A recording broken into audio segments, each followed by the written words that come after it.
오늘 읽은 말씀을 가지고 함께 하라 하는 제목으로 하나님의 말씀을 잠시 나누겠습니다. 오늘 말씀은 수아 사람 빌닷이 욥을 계속해서 공박하고 있는 내용인데요. 인간적으로 저희가 볼 때에도 이 욥은 이 엄청난 고통 속의 당사자라고 하는 측면에서 이해가 갑니다. 인간적으로 좀 이해가 되는 측면이 있는데, 친구들은 정말 많이, 처음에는 그런 마음이 아니었겠지만 정말 많이 나가고 있죠. 나가도 많이 나가는 것 같습니다. 자, 물론 수아 사람 빌닷의 말은 그냥 그 말만 놓고 보면 맞는 말씀이죠. 악인에 관해서, 악인의 최후에 관해서 이렇게 쭉 이야기하는데, 예를 들어서 5절부터 보면요, 악인의 빛은 꺼지고 그의 불꽃은 빛나지 않을 것이요. 그러니까 빛나는 삶 혹은 인정받는 지혜와 지식, 이런 것들을 가지고 있어서 이 세상에서 그런 것을 가지고 살았어도 결국 그 끝은 빛나지 않게 되고 꺼지고, 이제 자녀들에 관한, 그 후손에 관한 이야기를 한다고 해도 17절에 보면 그를 기념함이 땅에서 사라지고 거리에서는 그의 이름이 전해지지 않을 것이며, 이제 직접적으로도 후손의 끊어짐, 지금 17절에 읽은 것처럼도요, 결국 이름이 전해지지 않는다라고 하는 얘기는 소멸된다, 후손도 없게 된다라고 하는 그런 표현이죠. 19절에도 보면 그는 그의 백성 가운데 후손도 없고 후예도 없을 것이며 그가 거하던 곳에는 남은 자가 한 사람도 없을 것이라. 예, 일반적으로 악인의 최후, 하나님을 떠난 자의 최후가 이와 같을 것이다. 21절, 참으로 불의한 자의 집이 이러하고 하나님을 알지 못하는 자의 처소도 이러하니라. 맞죠? 결국 이 땅에서 아무리 빛나는 삶을 살아도 그가 하나님께서 주신 기회의 시간들을 결국 외면하고 받아들이지 않고 회개하지 않고 끝까지 고집하다가, 그래서 사람들이 빛나는 삶 가운데 그의 최후를 맞이하고, 이제 사람들은 땅에서 장례를 치르겠죠. 어떤 회장님의 최후가 될 수도 있고, 권세자의 최후가 될 수도 있고, 힘 있는 자의 최후가 될 수도 있겠죠. 그러나 하나님 앞에 섰을 때는 다르다는 거예요. 그가 이 땅에서 누렸던 것은 아무런, 하나님 앞에 섰을 때 빛도 못 되고 힘도 못 되고 옷도 못 되고 변명도 못 되고, 하나님을 떠난 자의 삶의 최후는 끝나는 겁니다. 그런데 문제는 뭐냐? 빌닷의 이런 이야기가 표면적으로는 맞는데 욥에게 할 이야기인가 하는 지점에서는 하나님의 말씀에 맞지 않다는 거예요. 로마서 12장 15절 말씀에 즐거워하는 자들과 함께 즐거워하고 우는 자들과 함께 울라. 그러면 우리가 이 말씀을 듣고 우리를 박해하지 않는 자, 나의 형제 자매가 나와 가까운 사람이 울 땐 같이 울어주고 기뻐할 땐 나도 같이 즐거워해주고, 이런 공감 가능하지, 우리가 그렇게 생각하겠습니다만, 로마서 12장 15절은요 그렇게 가까운 이들에게 대하여만 이렇게 해라, 네가 이웃이라고 생각할 수 있는 가까운 사람들에게만 이렇게 해라 하는 말씀이 아니에요. 14절에, 그 바로 앞에 14절에 뭐라고 기록하고 있는 말씀이 있냐면, 너희를 박해하는 자를 축복해라. 축복하고 저주하지 말라. 그리고 즐거워하는 자들과 함께 즐거워하고 우는 자들과 함께 울라. 이건 원수가 그래도 그렇게 하라는 거예요. 내가 마음에 굉장히 불편하고 나를 힘들게 했고, 인간적으로 볼 때 아니 내가 하는 말을 왜 안 받아들여? 욥을 바라볼 때 친구들이 그렇게 생각할 수 있죠. 욥이 친구들을 바라볼 때는 말도 안 되는 상황을 지금 친구들이 자기에게 행하고 있는 것이죠. 그런데 이렇게 인간적인 처지에서 보면 우리는 욥에게 좀 더 공감할 수 있겠지만 하나님의 말씀을 보면 조금 더 달라요. 너를 박해하는 자를 저주하지 말아라. 오히려 축복해라. 축복해라. 저주하지 말아라.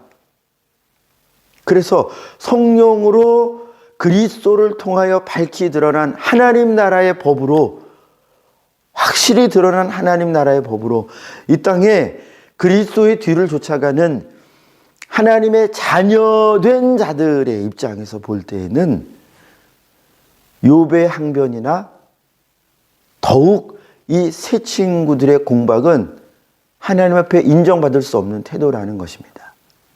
율법에 의하면 맞는 말 하는 거예요. 율법에 의하면. 율법은 우리가 욥기 앞부분에서 다루었었죠. 율법의 내용은 죄인에 대한 응보, 죄에 대한 갚음, 의인에 대한 갚음, 이것이 이 땅에서.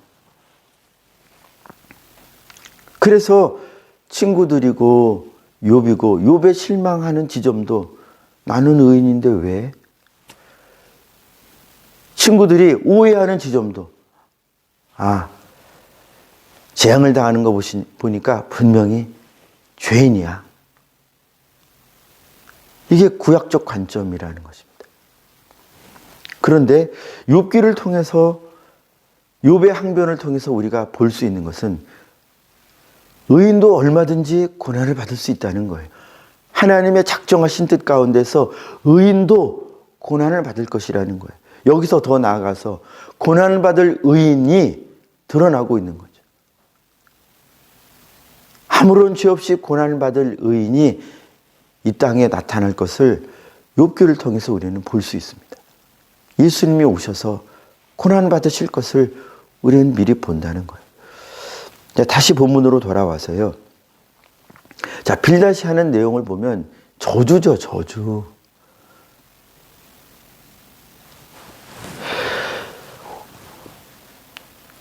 자, 악인의 최후에 관하여 5절 보았고 6절 보면요. 그의 장막 안에 빛은 어두워지고 그 위에 등불은 꺼질 것이요. 예, 그렇게 되겠죠. 그래서 이제 악인은 결국 상황적으로 이러한 결론에 도달하게 된다. 이러한 결과를 맞게 된다. 어떤 결과요? 8절부터 10절에 보면 악인은 결국 함정에 빠지게 된다. 8절부터 10절 눈으로 보아주십시오. 이는 그의 발이 그물에 빠지고 올가미에 걸려들며 그의 발 뒤꿈치는 덫에 치이고 그의 몸은 올무에 얽힐 것이며 그를 잡을 덫이 땅에 숨겨져 있고 그를 빠뜨릴 함정이 길목에 있으며, 결국 상황적으로 악인은 이 땅에서 잘 사는 것처럼 보여도 결국 함정에 빠진다. 덫에 빠지게 된다. 이유는 7절에 보니까 그가 미련한 꾀에 스스로 빠질 것이다. 미련한 행동, 이런 덫에 빠지게 되는 것은 미련한 행동을 하게 되는, 하나님이 보실 때 미련한 행동. 그럼 미련한 행동은 왜 할까요? 미련한 꾀예요, 꾀. 자기 딴에는 이 세상의 지혜로는, 이 세상의 지식으로는 이것이 잘 되는 것이다. 이것이 높이 되는 것이다. 이것이 행복한 길이다. 라고 하는 꾀들과 지식과 가르침들이 있지만 하나님의 눈으로 볼 땐 그건 사람의 눈에는 바르지만 그 끝은 사망인 거예요. 우리 눈에 볼 때 좁은 길이고 어려운 길이고 손해나는 길이고 내가 가기 싫은 길이고, 그래도 하나님의 눈으로 볼 때 그 끝이 생명이다. 그러면 우리가 우리 생각을 내려놓고 주님을 신뢰하고 주님의 말씀을, 주님의 생각을, 주님의 가치관을 우리 가치관으로, 우리의 생각으로 받아들이면, 순종하면, 그러면 생명이죠. 거기에는 영원한 생명이 있고, 거기에는 영원한 복락이 있고, 거기에는 영원한 위로가 있고, 하나님으로부터 오는 모든 것이 거기에는, 그 길에는 있어요. 그런데 우리 눈으로 볼 땐 손해예요. 우리 눈으로 볼 때, 세상의 눈으로 볼 땐 어리석은 거예요. 세상의 눈으로 볼 땐 잘 되는 길이 아니에요. 분명히 그런 면이 하나님의 말씀 속에는 있습니다. 분명히 그런 면이 엄존합니다. 그러나 그 끝은 하나님의 약속이 영생이에요. 하나님과 같이 예수 그리스도와 더불어 하나님의 모든 것의 상속자가 되는 영광인데, 이게 믿어져야 말이죠.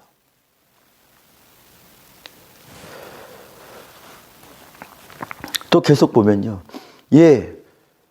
그냥 원론적으로 악인의 이러한 결말은 맞죠. 어떤 결말이요? 정신적으로는, 감정적으로는 두려움 가운데 평안없는 삶을 살게 된다는 거죠. 11절 말씀을 보시면요. 무서운 것이 사방에서 그를 놀라게 하고 그 뒤를 쫓아갈 것이며, 늘 근심, 염려, 괴로움, 또 염려, 또 염려, 또 근심. 하나님을 떠난 자는 육신적으로 가난하나 육신적으로 부자나 항상 세상의 것에 염려하며 삽니다. 가난한 자는 이것으로 염려하며 살고, 재산이 많은 자는 또 이것으로 염려하며 살고, 염려가 떠나지 않는 삶. 항상 염려합니다. 근심합니다. 무엇인가 쫓기는 삶을 살아요. 마음에 참된 평화가 없습니다. 참된 평화는 하나님이 주시는 평화, 하나님이 주시는 위로로부터 생겨나는 것인데, 하나님으로부터 오는 평안이 없으니 잘 사나 못 사나, 건강하나 건강하지 않으나, 많이 배우나 못 배우나, 하나님을 떠난 자의 삶에는요 평안함이 없습니다. 맞죠? 그예요. 원론적으로 빌다시 하는 이 얘기들은 맞습니다. 그런데 조금 더 가보면요, 제가 이제 건강을 언급하는 부분부터는요, 13절 보면요, 질병이 그의 피부를 삼키리니 곧 사망의 장자가 그의 지체를 먹을 것이며, 욥이 들을 때, 새 친구들도 들을 때요, 이게 누구를 가리키는지 다 알잖아요. 욥이 들을 때 내 얘기네. 피부병 얘기 시작하고요. 그리고 14절부터 그의 의지하던 것들이 장막에서 뽑히며, 이제 자기 자녀들이 당한 거, 자기의 재산과 자기의 종들이 어떻게 되는지에 대하여 아주 직접적으로 언급을 합니다. 마치 상갓집에 와가지고요, 상주를 앉혀놓고 그 당한 일을 아주 적나라하게 그대로 언급하면서 그 비극에 대하여 비난하는 거예요. 있을 수 있는 일일까?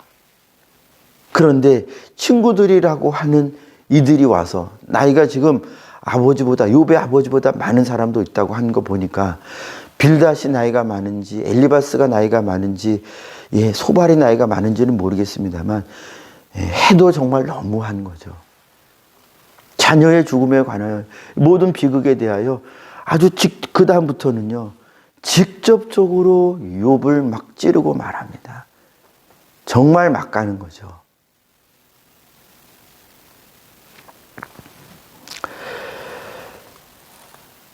그러니까 이게 바로 율법주의. 하나님의 말씀을 사랑 없이, 사랑이라고 하는 하나님의 성품을 배제하고 하나님의 말씀을, 오늘날도 똑같죠. 저 여러분들이 주님의 성품을 우리 안에 품지 못하고 주님의 성품을 우리 안에 배우지 못하고 지식으로만 성경 말씀을 알면, 이건 목사든 누구든 상관없겠죠. 지식으로만 하나님의 말씀을 알면 행동만, 그래서 마음에 공감이 없는 거예요. 죄인들에 대한 공감. 죄인을 어떻게 대하여? 이렇게 빌닷처럼 죄인이라고 딱 선을 그으면 가려고를 안 하는 거예요. 죄인 옆에 가려고를 안 하는 거예요. 내가 볼 때 틀렸다 이것입니다. 선을 긋는 거예요. 내가 볼 때 나와 다르다 이거. 그럼 선을 긋는 거예요. 장막을 치는 거예요. 예수님은 자기의 피와 자기의 살로 이 장막을 허물고 우리에게 오셨는데 내가 받은 은혜는 생각하지 못하고 내가 이제 의인이 되었으니 죄인을 멀리하는 거예요. 잘못 말하는 사람, 교회에서 말썽 피우는 사람, 교계에서 말썽 피우는 사람, 세상의 죄인은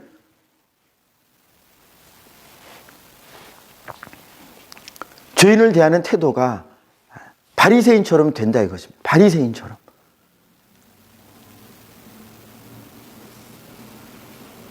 우리가 진지하게 생각해 봐야 돼요. 오늘날 신문지상에 보도되는 목사가 이런 짓을, 아니 그 교회에서 그런 사건이,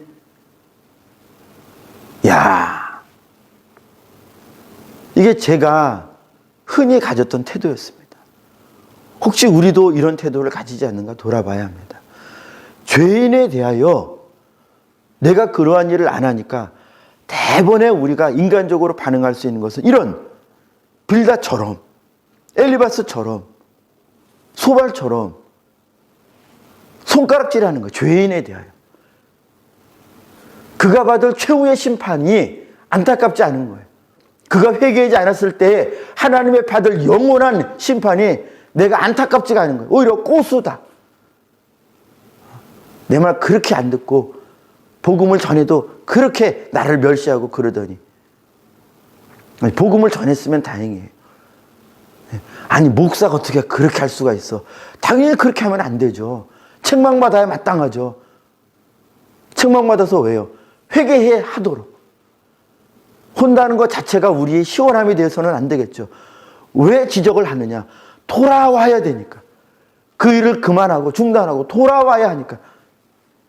하나님이 죄인 한 사람이라도 그렇게 하나님께 쓰임받았던 그가 어느 날 세상의 정욕에, 세상의 생각에, 세상의 가치관에 사로잡혀서 세상 사람과 하나 다를 것 없는 그 일을 저지르고 다닐 때 우리는 여기에 앉아서 손가락질하고 말 것이냐 이것입니다. 그 교회가 그렇게 타락하는 일을 할 때 우리는 손가락질하고 말 것이냐 이것입니다. 정말로 그가 예수님 안에서, 그 공동체가 예수님 안에서 한 형제 자매 되었던 사람들이 확실하다면 그의 타락이 왜 우리의 아픔이 되지 않을까? 왜 나의 아픔이 되지 않을까? 우리는 빌닷처럼 그렇게 그의 최후에 대하여, 지금 빌닷이 욥에 맞이한 최후에 대하여 얼마나 잔인하게 이야기하고 있습니까? 말은 다 맞는데.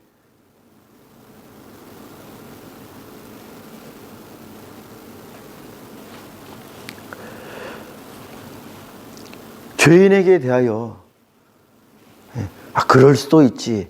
죄를 옹호해서는 안 되죠. 죄는 옹호해서는 안 됩니다. 죄를 반드시 알게 해서, 왜요? 그래야 그렇게 그 죄가 있으니 버리고 회개하라. 형제요 돌아오라. 자매요 돌아오라. 아무개 목사님 그렇게 하면 안 됩니다. 돌아오셔야 합니다. 죄를 말하는 이유는 돌아오도록 하기 위함입니다. 그런데 우리는 죄를 말하는 이유가 싸우기 위함이죠. 죄를 말해서 그를 낮추기 위함이죠. 내가 높아지고, 빌닷처럼 너 죄를 그렇게 범해서 하나님 앞에서 이런 재앙을 당하는 거 아니냐. 빌닷도 지금 갈 때까지 간 마음, 독한 마음 가지고 막 이렇게 잔인하게 쏘아붙여 가는 것이죠. 우리는 이래서는 안 된다는 것입니다. 우리가 쉽게 범하는 잘못이 바로 그런 지점이에요. 신문지사를 통해서 형제 자매의 잘못을 볼 때 우리는 혀를 끌끌끌 차면서 마음으로 손가락질하고 당신 때문에 기독교가 욕먹는다. 그렇게 말하기는 쉬운데 그가 하나님 앞에서 회개하기를 품고 울며 기도하기가 너무 어렵더라는 거예요. 저부터 회개를 해야겠죠. 그래서 이 말씀을 읽으면서 내가 빌닷이구나. 내가 엘리바스구나, 내가.